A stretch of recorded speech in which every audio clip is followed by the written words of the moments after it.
৮৩ বছর বয়সে বাবা হতে চলেছেন অস্কারজয়ী অভিনেতা আল পাচিনো। তাও আবার চতুর্থ সন্তানের জন্ম দিচ্ছেন তিনি।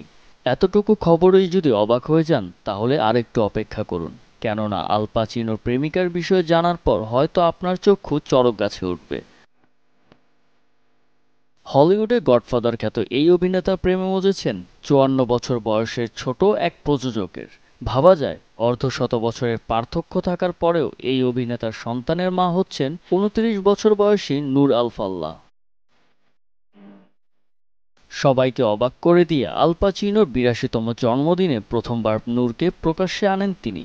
পাপ্পারাজিদের শত সমালোচনাও ছিঁড়তে পারেনি তাদের ভালোবাসার বন্ধন। আর তাই বছর না ঘুরতেই এলো এমন আনন্দময় খবর। জানা যায় এর আগেও বয়সে বড় ব্যক্তিদের সাথে সম্পর্কে জড়িয়েছিলেন নূর। আল পাচিনোর আগে ৭৯ বছর বয়সী গায়ক মিক জ্যাগারের সঙ্গে প্রেম ছিল তার। নূর এখন ৮ মাসের অন্তঃসত্ত্বা, আর মাস দুয়েকের মধ্যেই সন্তানের জন্ম দিতে চলেছেন তিনি। জোবায়ের হোসেন সজল, চ্যানেল 24।